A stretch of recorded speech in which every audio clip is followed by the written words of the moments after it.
दोस्तों आज हम डिफरेंसेस देखेंगे एक पुअर माइंडसेट और रिच माइंडसेट के बीच में। इसके लिए मैंने 3 बुक्स का सहारा लिया है, rich dad poor dad, 7 habits of highly effective people और द ई मिथ रिविजिटेड।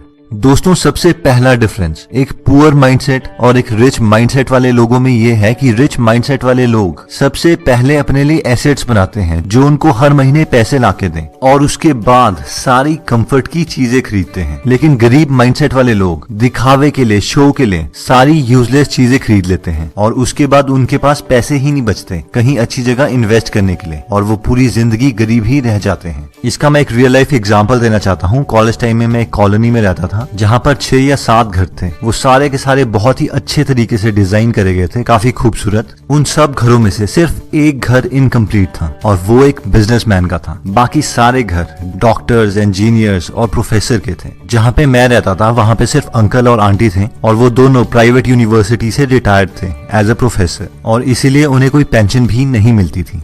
जब मैं पहली बार उनके घर गया था तो मुझे लगा था वो बहुत ज्यादा रिच हैं। उनकी कार से लेके इंटीरियर डिजाइनिंग, फर्नीचर, हर चीज परफेक्ट थी। मैं उनके फर्स्ट फ्लोर में एक रूम में रहता था। मैंने बहुत बार नोटिस किया कि अंकल और आंटी की बहस होती थी पैसों के रिगार्डिंग। कोई भी एक्सेस खर्चा उनके बीच में टेंशन क्रिएट कर देता था। एक बार मैं अंकल के साथ उनकी बालकनी में बैठा हुआ था तो मैंने उनसे कहा कि आपके साथ वाले पड़ोसी ने शायद अपना घर कंप्लीट नहीं किया। तो इस पर उन्होंने कहा, हाँ बहुत कंजूस है, कार भी नॉर्मल सी रखी है, एक ही फ्लोर बनाया है, इनकी वजह से हमारी कॉलोनी अच्छी भी नहीं लगती, पता नहीं पैसे खर्चते ही नहीं। थोड़े महीनों के बाद मैं वहां से शिफ्ट हो गया था तो एक बार मुझे अंकल का कॉल आया और उन्होंने कहा कि अगर आपका कोई फ्रेंड है पीजी के लिए तो हमारे पास यहाँ पे वैकेंसी है, आप रेकमेंड कर दीजिएगा। मैंने कहा ओके अंकल। लेकिन मुझे ये बात अजीब लगी कि उन्होंने अगले ही दिन मुझे दोबारा कॉल कर दिया और उन्होंने मुझसे कहा कि क्या आपने किसी फ्रेंड से पूछा? तो मैंने कहा हाँ, लेकिन वो कह रहे हैं कि आपका पीजी काफी कॉस्टली है। तो उन्होंने कहा कि वो तो होगा ही, हम इतनी फैसिलिटीज जो प्रोवाइड कर रहे हैं। और फिर नेक्स्ट डे उनकी दोबारा कॉल आ गई और उन्होंने मुझसे कहा कि हम अपना प्राइस कम करने के लिए तैयार हैं, आप उन्हें यहाँ पे भेज दीजिए। लेकिन एक्चुअल में मेरे फ्रेंड्स के लिए वो प्राइस भी ज्यादा था और वो वहां नहीं गए। जब मैंने ये पूरी स्टोरी को रिच डैड पुअर डैड की थियोरी के साथ कंपेयर किया तो मैंने ऑब्जर्व किया कि सिर्फ वहाँ पे एक बिजनेसमैन का ही घर था जिसका एक फ्लोर बना हुआ था और 1-1.5 साल के बाद वही घर उस पूरी कॉलोनी में सबसे बड़ा था। उन्होंने 3 फ्लोर्स बना दिए थे और वो बहुत ही सुंदर बनाया था। सेकंड, अंकल ने होंडा सिटी रखी हुई थी लेकिन वो ट्रेवल स्कूटर में करते थे। हो सकता है वो अपने पैसे बचाने के लिए करते हों, लेकिन मैं ये जानता था कि बाहर से बेशक वो बहुत अमीर दिख रहे हों, अंदर से उन्हें पैसों की कमी थी जिसकी वजह से उनके और उनके वाइफ के बीच में बहस भी होती थी। और दोस्तों पुअर मेंटालिटी वाले लोग ऐसी ही गलतियां करते हैं। सैलरी 15,000 होगी लेकिन आईफोन 50,000 का ले लेंगे। जितनी रिक्वायरमेंट है उससे बहुत बड़ी गाड़ी लोन पे ले लेंगे। 10-10 हजार की जीन्स ले लेंगे, शूज ले लेंगे। लेकिन अमीर मेंटालिटी वाले लोग इस चीज को एक्चुअल में कैलकुलेट करते हैं कि कोई भी प्रोडक्ट उन्हें कितनी वैल्यू प्रोवाइड कर सकता है और तभी उसके लिए पे करते हैं।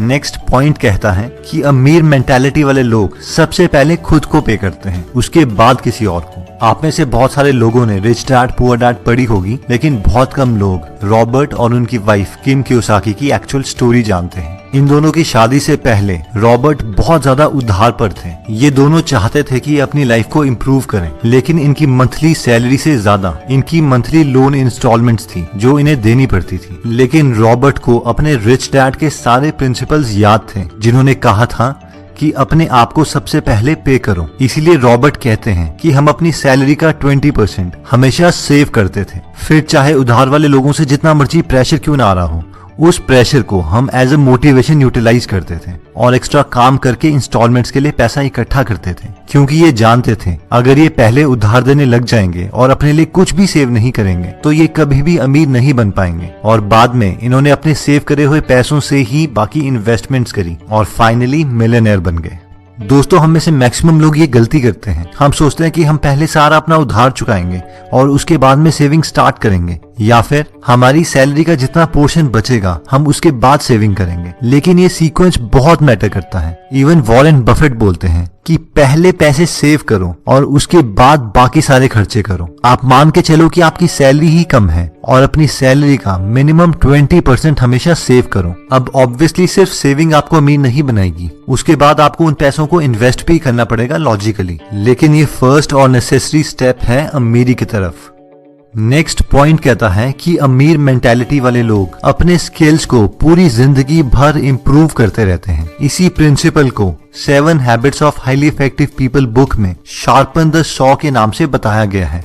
क्या आपने कभी ये नोटिस किया है कि बहुत कॉस्टली प्रोडक्ट्स की एडवर्टाइजमेंट कभी भी टीवी में नहीं दिखाई जाती? कभी भी फरारी वाले आपको टीवी में एडवर्टाइज करके ये नहीं बोलेंगे कि आप उनसे फरारी खरीद लो। ना ही कोई हेलीकॉप्टर की कंपनी या प्राइवेट जेट की कंपनी आपको अपना प्रोडक्ट दिखाने के लिए पैसे खर्च करेगी। लेकिन अब सवाल आता है कि ऐसा क्यों है? मैक्सिमम पॉपुलेशन तो टीवी ही देखती है। ऐसा इसलिए है क्योंकि ये लोग जानते हैं कि जो लोग इन प्रोडक्ट्स को एक्चुअल में खरीद सकते हैं वो अपना टाइम टेलीविजन में वेस्ट नहीं करते। ज्यादातर मिडिल क्लास मेंटालिटी वाले लोग graduation, post graduation, PhD, post doc कर चुके हैं, इसलिए वो सोचते हैं कि वो रेस्ट डिजर्व करते हैं और उन्हें कुछ नया सीखने की जरूरत नहीं है और वो आराम से जॉब के बाद घर में आते हैं और टीवी देख के अपने को रिलैक्स करते हैं क्योंकि वो सोचते हैं वो इस चीज को डिजर्व करते हैं। वैसे ही कहीं मिडिल क्लास बिजनेसमैन घर में आके आराम से सीरियल्स देखते हैं। नई चीजें सीखना उनके दिमाग में प्रेशर क्रिएट करता है। लेकिन रिच मेंटालिटी वाले लोग ये जानते हैं कि उन्हें अपनी स्किल्स पूरी जिंदगी भर इम्प्रूव करते रहनी है। नई चीजें सीखना उनका पैशन है, ये चीज ही उन्हें रिलैक्स करती है। अगर हम बिल गेट्स का एग्जाम्पल लें तो वो माइक्रोसॉफ्ट से रिटायरमेंट ले चुके हैं, वो एक बिलियनर है, उन्हें कुछ करने की जरूरत नहीं है, लेकिन फिर भी वो हर वक्त कोई ना कोई बुक पढ़ते हैं और अपनी सारी बुक्स के नोट्स अपनी वेबसाइट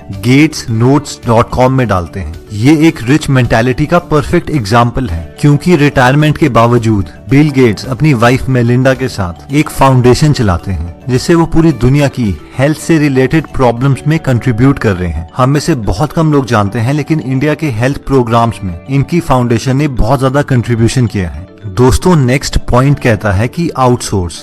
मैक्सिमम लोगों की जब जॉब लगती है तो उनकी ये मेंटालिटी होती है, भाई अब तो अपनी लाइफ सेट है, जिसका इनडायरेक्टली मतलब होता है कि मैं अब ग्रो नहीं करना चाहता, मैं इसी जॉब में रहूंगा। अब क्योंकि हम उसी जॉब में रहेंगे तो हमारी सैलरी सिर्फ इंक्रीमेंट और प्रमोशन से ही बहुत प्रिडिक्टेबल मैनर में ग्रो करेगी, जिसका मतलब ये है कि अब हम स्कार्सिटी माइंडसेट में आ जाएंगे, यानी पैसे बचाने के माइंडसेट में। हम हर चीज से पैसा बचाने की कोशिश करेंगे। बिजली का बिल कैसे बचाएं, खाने में पैसे कैसे बचाएं, पानी का बिल कैसे बचाएं, और बस पूरी जिंदगी इसी स्किल को इम्प्रूव करते रहेंगे। लेकिन अमीर माइंडसेट वाले लोग ये जानते हैं कि उनके पास 24 ही घंटे हैं और एक लिमिटेड विल पावर है और अगर उन्हें ग्रो करना है तो उन्हें और लोगों की हेल्प लेनी पड़ेगी। इसीलिए वो अपने मैक्सिमम काम जैसे कि खाना बनाना, कपड़े धोना, ड्राइव करना, इवन की ऑफिस के टेक्निकल काम वो आउटसोर्स कर देते हैं और सिर्फ उन स्किल्स पे काम करते हैं जो बहुत रेयर और वैल्यूएबल हैं ताकि वो और ज्यादा ग्रो कर पाए। इसके दो फायदे हैं, एक तो वो अपनी कंट्री की इकोनॉमी में बहुत कंट्रीब्यूट करते हैं,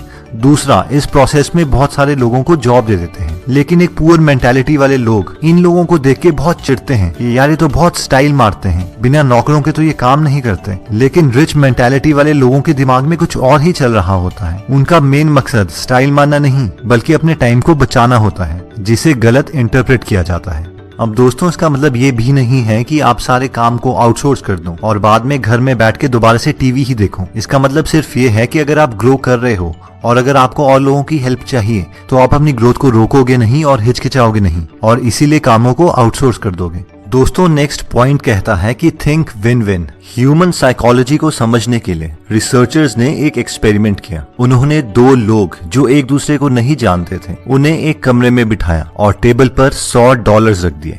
रिसर्चर्स ने उन लोगों को बताया कि आपको ये $100 आपस में बांटने हैं, लेकिन हमारी कुछ कंडीशंस हैं। कंडीशन नंबर 1, पहला आदमी ये डिसाइड करेगा कि वो दोनों $100 को कैसे कैसे बांटेंगे। कंडीशन नंबर 2, दूसरा आदमी ये डिसाइड करेगा कि पहले आदमी ने जितने डॉलर्स उन दोनों में बांटे हैं क्या वो उसे मंजूर है या नहीं। अगर वो उसे मंजूर है तो दोनों को उतने उतने डॉलर्स मिल जाएंगे, लेकिन अगर उसे वो चीज मंजूर नहीं है तो किसी को कुछ नहीं मिलेगा। अब रिसर्चर्स ने एक पैटर्न देखा, अगर पहला आदमी $100 को $50 करके बांटता था तो दूसरा आदमी उसे एक्सेप्ट कर लेता था और दोनों को $50 मिल जाते थे। अगर वो 60-40 करके बांटता था तो भी दूसरा आदमी उसे एक्सेप्ट कर लेता था। लेकिन अगर पहला आदमी उसे 70-30 करके बांटता था तो दूसरा आदमी उसे रिजेक्ट कर देता था और दोनों को कुछ नहीं मिलता था।